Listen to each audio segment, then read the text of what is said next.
Proses hukum kasus ijazah Jokowi masih terus berlanjut. Polda Metro Jaya sepanjang pekan ini akan memeriksa Roy Suryo CS terkait perkara ijazah Jokowi. Namun kuasa hukum Roy Suryo CS, Ahmad Kosinuddin, menyatakan kliennya berhalangan hadir dan jadwal pemeriksaan di kepolisian bentrok dengan agenda pribadi mereka. Kosinuddin tegaskan kliennya bukan mangkir. Pihaknya juga telah mengajukan surat permohonan penundaan pemeriksaan. Yang kedua, kami perlu tegaskan bahwa di dalam KUHP memang ada proses untuk pemanggilan selanjutnya. Artinya ketidakhadiran klien kami ini bukan berarti mangkir, bukan tanpa keterangan.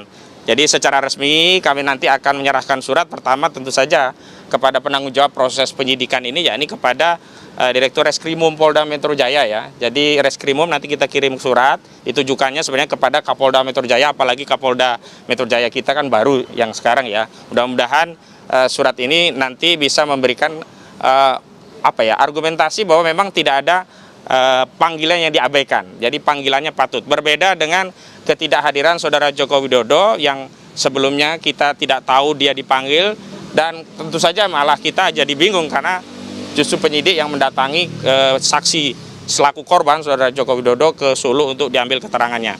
Dan ya, sebelumnya salah satu pihak pelapor Roy Suryo CS yang juga Sekjen Pradi Bersatu Ade Darmawan sempat meminta Polda Metro Jaya segera memanggil Roy Suryo CS dalam kasus tudingan ijazah palsu Jokowi. Kami meminta dengan sangat Jumat Keramat segera periksa. Jumat Keramat segera dijalankan untuk Roy CS, ya.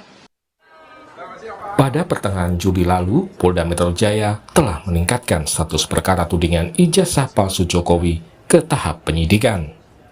Polda Metro Jaya saat ini menangani 6 laporan terkait ijazah Jokowi, termasuk laporan yang dibuat Jokowi terkait pencemaran nama baik atau fitnah. Tim Liputan Kompas TV. Saudara, kubu Roy Suryo CS mengajukan permohonan penundaan pemeriksaan terkait dengan perkara ijazah Jokowi yang ditangani Polda Metro Jaya. Akankah polisi mengabulkan permohonan ini? Apakah juga penundaan pemeriksaan bisa berdampak pada proses kasus atau hukum kasus ini? Kita ulas bersama dengan salah satu terlapor dalam kasus ijazah Jokowi, yakni ada Rismon Sianipar. Malam Bang Rismon. Malam Mbak. Dan ada juga kuasa hukum Jokowi, Rifai Kusumanegara. Bang Rifai, selamat malam. Malam Mbak. Dan hadir juga ada Kapolda Jawa Barat tahun 2016-2017, Irjen Purnawirawan Anton Carlian. Pak Anton, selamat malam. Selamat malam. Ya, saya mau ke Bang Rismon dulu. Bang Rismon, kalau tadi pagi dari tim kuasa hukum sudah ke Polda, melakukan konferensi pers, sudah disebutkan Mas Roy, Anda, kemudian Dr. Tifa, sampai Pak Abraham Samad, ini sudah diketahui kapan-kapan saja jadwal pemeriksaan. Nah, pertanyaannya kenapa harus menunda kalau sudah tahu ada jadwalnya? Ya, kami kan ingin menikmati apa yang dinikmati oleh Pak Jokowi. Ya, Pak Jokowi juga menunda. Kami juga punya kepentingan pribadi dalam rangka merayakan 17 Agustus di kampung kami masing-masing. Ini kan kemerdekaan kita rayakan dulu dong, begitu ya. Jadi karena Pak Jokowi juga bisa melakukannya, ya kami juga bisa. Equality before the law. Apalagi Pak Jokowi kan menikmati itu Polda penyidiknya malah datang ke Solo. Ini jadi balas-balasan? Bukan balas-balasan, ya ini kan 17 Agustus, kita rayakan dulu dong. Gitu loh, bahwa kita merdeka.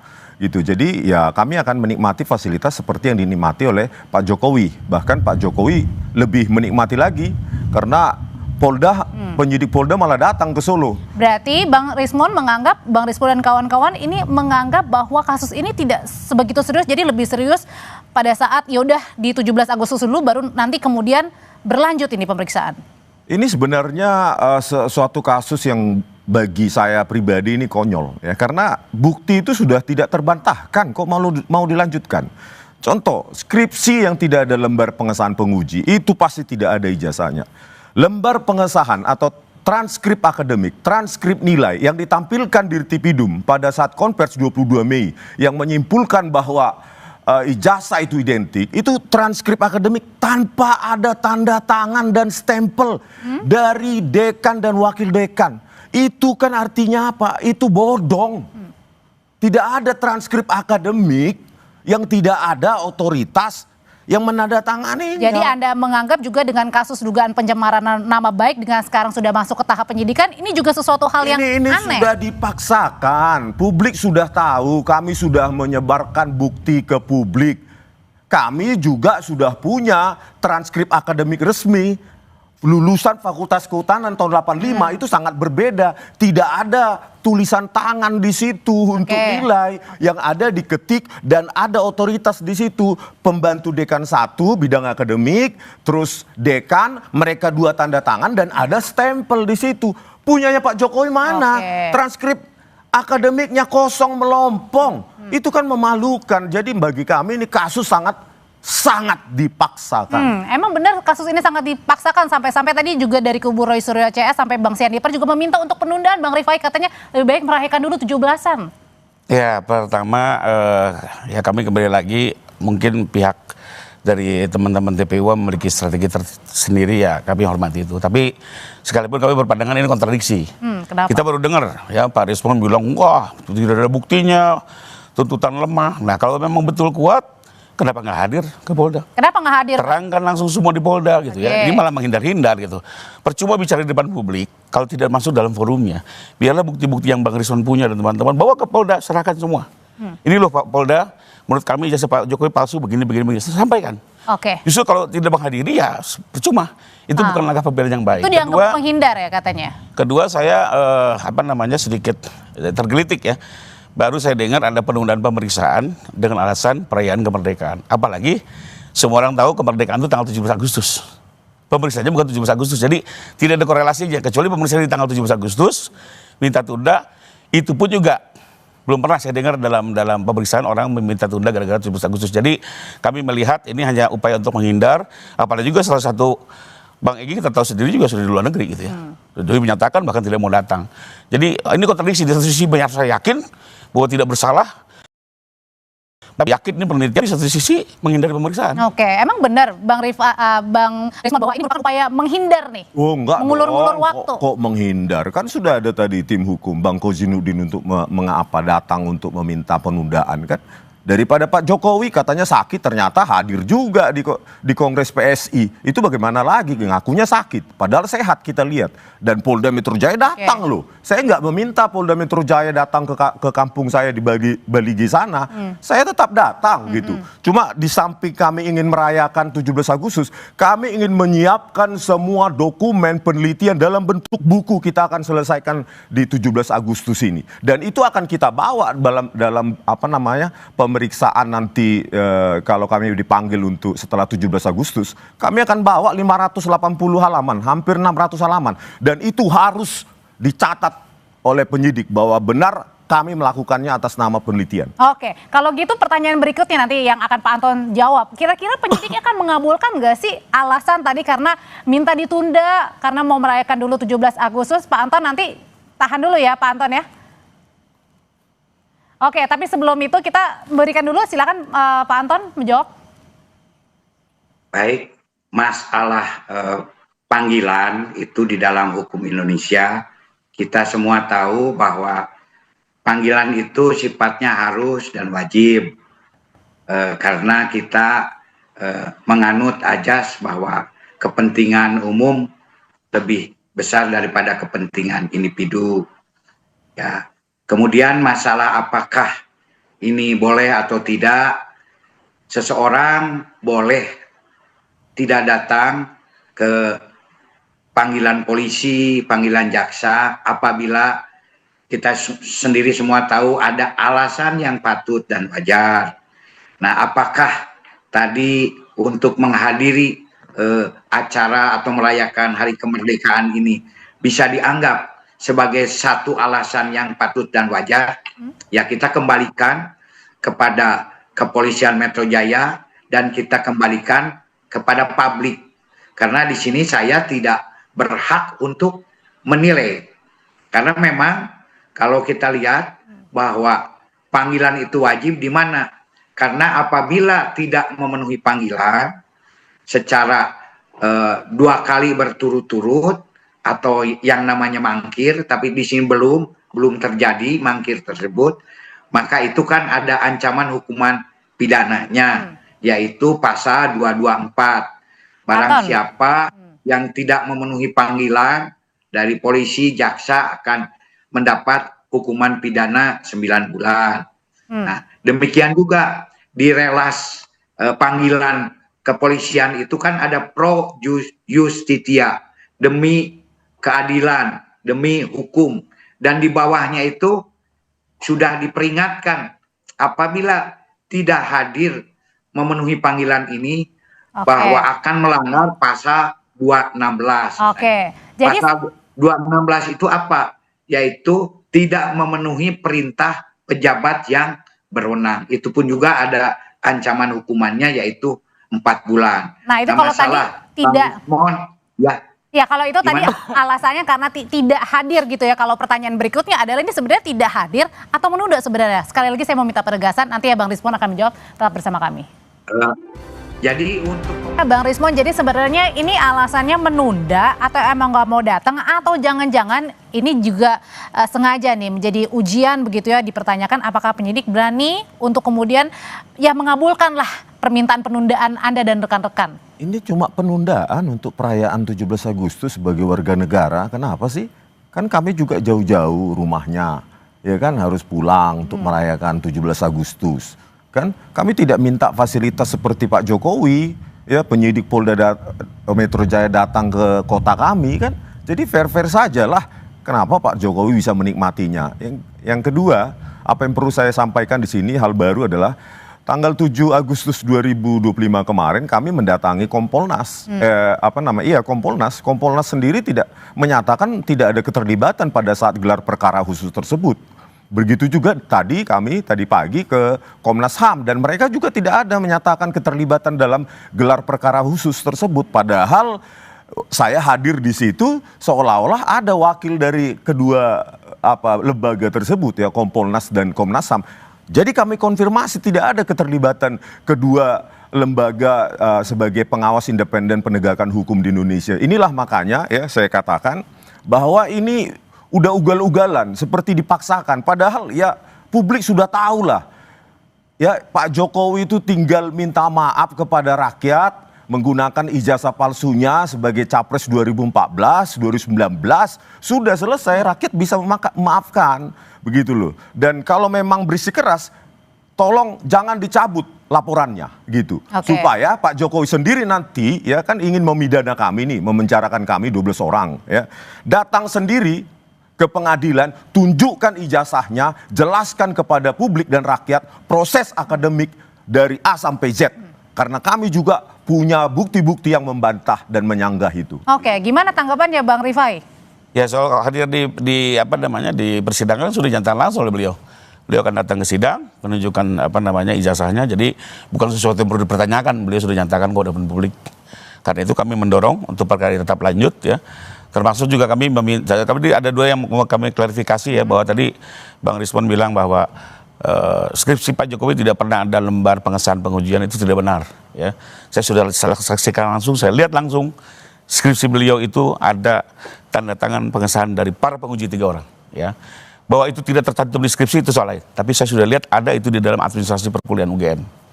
Termasuk juga apakah transkripnya sudah ditandatangani oleh Dekan Pudek? Sudah, saya pastikan juga. Ini berarti balik lagi ke ijazah ya? Ini mau jawab lagi yang tadi di counter ya. Kembali lagi kan Pak Rismon hanya melihatnya apa yang ditayangkan oleh Dirpidum. Tidak melihat langsung administrasi UGM. Nah, jadi biarlah nanti dalam penyidikan atau dalam persidangan semua terang benderang. Keraguan-keraguan itu akan terjawab ya. Tapi intinya adalah kami meyakini ijazah Pak Jokowi sah, benar adanya. Silakan. Kalau memang Bang Rismon menyatakan itu palsu, nyatakan di sidang, buktikan di sidang, tinggal hakim melihat nanti. Apakah versi kami yang benar atau versi Bang Rismon. Dan semua tentu ada konsekuensi hukumnya. Nah, tapi kalau yang ketiga saya mau komentarin lagi soal ketidakhadiran. Ya kembali lagi Mbak, kalau memang ini tidak hadir, kalau kami berpendapat karena alasannya tidak patut, Polda harus tegas dan bersikap menerbitkan panggilan kedua. Ya tanpa perlu lagi melihat karena ini harinya juga nggak nyambung antara kemerdekaan dengan pemeriksaan ya. Panggil lagi, periksa lagi, tidak datang, lakukan upaya paksa. Karena memang itu prosedur hukum. Karena pada saat itu setelah panggilan kedua tidak hadir ya. Pak Jokowi pun juga diminta penundaan karena alasan sakit. Jadi artinya menurut Anda sendiri dan tim ini tidak beralaskan. Nah kalau memang mau diminta dipanggil di rumahnya boleh juga. Itu karena ada di pasal 113. Bersurat saja, minta diperiksa di Bali Gate, pasti datang ke sana. Lah betul, memang 113 bicara seperti itu gitu ya. Jadi boleh-boleh saja. Capek dong nanti satu-satu nih. Nggak ada masalah. Penyidik bisa kok melakukan itu. Oke, Pak Anton, kalau gitu sebenarnya bagaimana nih cara mengukur penyidik begitu ya? Apakah nanti kemarin kan pada saat Pak Jokowi minta penundaan karena alasan sakit. Nah kalau ini dengan 17 Agustus, nah kemudian bagaimana cara penyidik bisa bersikap berhati-hati sekali ini penundaannya diterima atau tidak? Ya betul sekali. Memang masalah kapan sih pasal 224 atau pasal 216 ini selesai sebagai satu tindak pidana. Memang di sini kan diatur lagi dalam sebuah juknis. Apabila 2 kali berturut-turut itu ada penjemputan dan nanti sampai kepada 3 kali.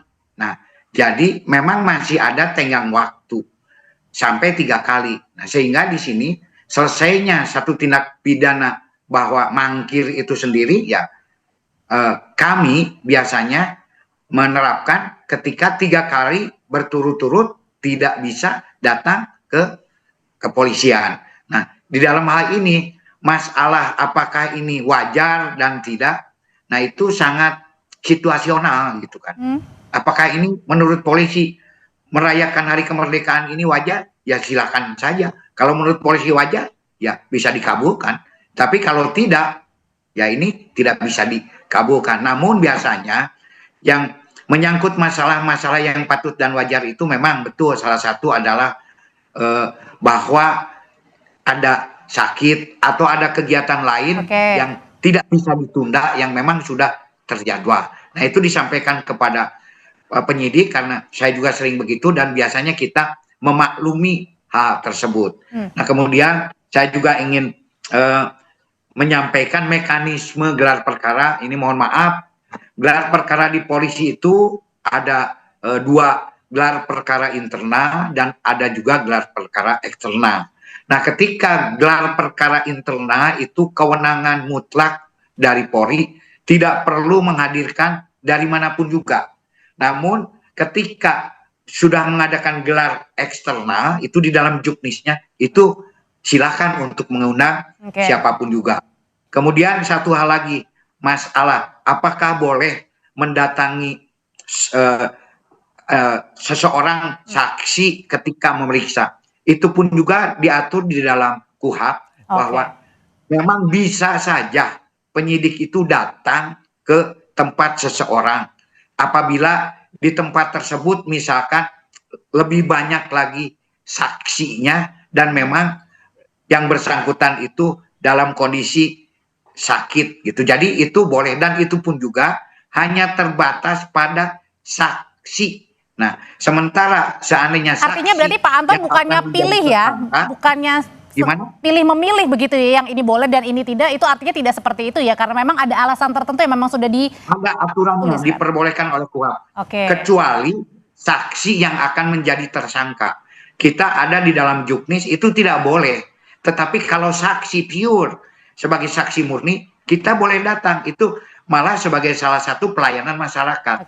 Karena apabila nanti saksi yang akan diindikasikan menjadi calon tersangka kita datang, itu nanti kita akan malah kena Dewan Kode Etik gitu kan. Tidak boleh mendatangi saksi sebagai calon tersangka, kecuali saksi yang pure saksi itu boleh datang dan ada aturan tertentu. Jadi Bang Rismon juga seandainya ingin begitu bisa saja, tetapi harus pure sebagai saksi dan ada alasan-alasan tertentu yang memang memungkinkan hal tersebut. Misalkan di daerah Bang Rismon itu di Medan lebih banyak saksinya, ada 3, ada 4, nah, polisi bisa datang, bukan membeda-bedakan. Itu yang selama ini kami lakukan sebagai penyidik di waktu dulu dan sesuai dengan juknis. Kalau gitu sebenarnya dari Bang Rismon sendiri ketika nanti ditunda dan kemudian sudah siap, apakah memang sudah siap untuk diperiksa atau jangan-jangan ini juga menjadi salah satu strategi bagian dari Anda dan tim karena sudah naik tahap penyidikan,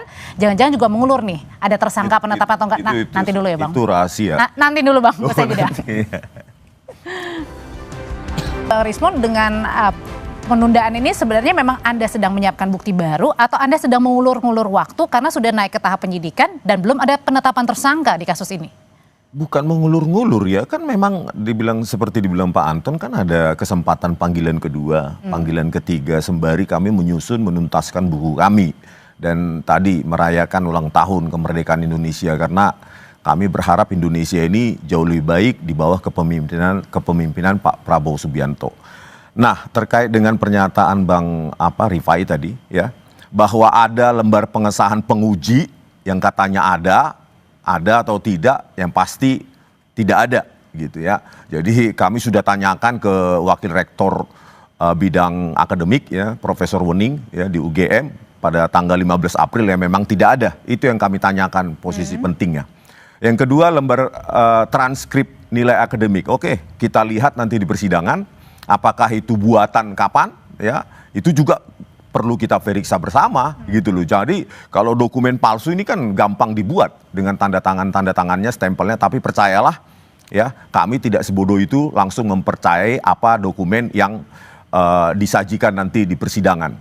Dan satu hal yang memastikan, betapa takutnya Dirtipidum menunjukkan ijazah Jokowi yang analog dan hanya berani menunjukkan ijazah fotokopi. Itu saja sudah meyakinkan publik bahwa Jokowi sebenarnya tidak memiliki ijazah original keluaran UGM, tetapi keluaran di mana saja ya. Begitu. Oke, dengan tuduhan-tuduhan ini Bang Rifai, sebenarnya apakah juga Anda dan tim termasuk juga Pak Jokowi ini juga menginginkan, juga berharap agar proses ini ketika sudah naik ke tahap penyidikan segera kemudian diungkap begitu, jika memang ada tersangkanya dalam kasus dugaan pencemaran nama baik? Tentu ya, karena Pak Jokowi juga mengajukan upaya hukum ini kan tentunya dengan harapan.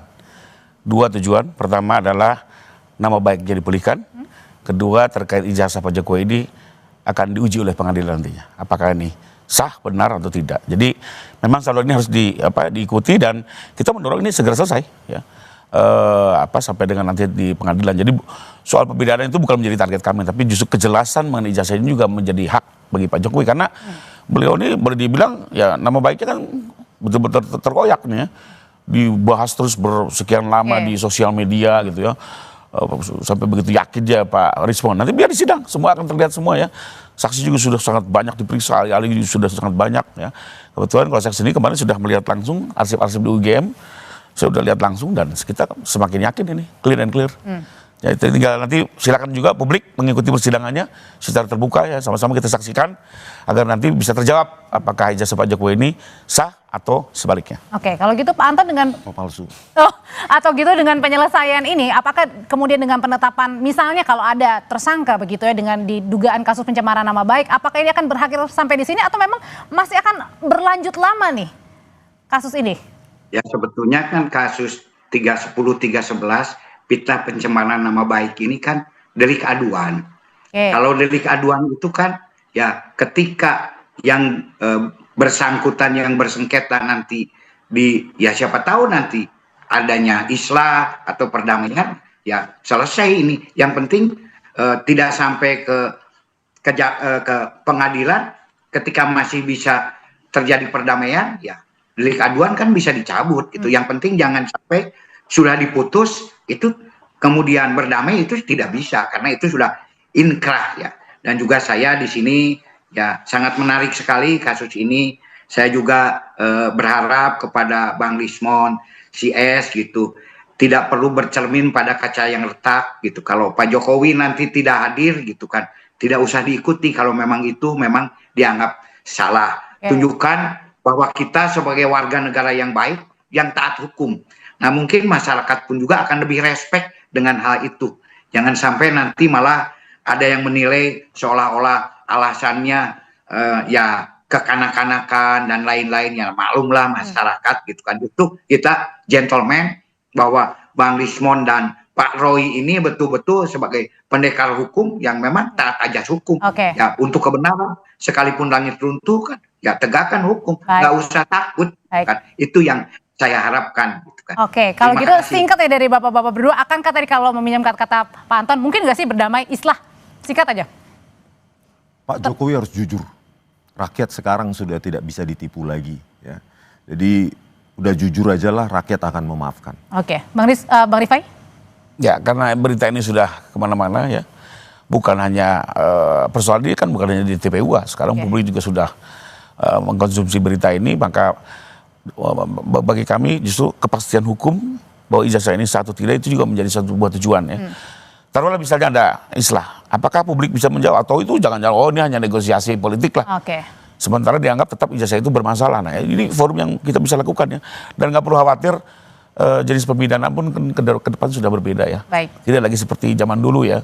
Sehingga menurut saya biarkan saja proses kebenaran ini diuji ya. Soal pemidanaan nanti kan hakim juga akan melihat dari segi mungkin perilakunya. Saksi termasuk ya? Gimana? Ya, pemeriksaan saksi juga termasuk ya? Ya, jadi maksud saya kita jangan fokus apakah pidana ini harus penjara dan penjara. Tidak seperti itu ya. Kedepan ini juga bentuk hukuman sudah banyak berubah ya. Bisa kerja sosial atau juga percobaan dan segala macamnya. Tapi kembali lagi bagi Pak Jokowi itu adalah gimana caranya soal ijazah ini clean and clear. Karena kalau tidak selesai ini akan terus berputar-putar. Baik. Lebih kurang itu. Bang Rifai, terima kasih. Bang Rismon, terima kasih. Pak Anton, terima kasih. Selamat malam.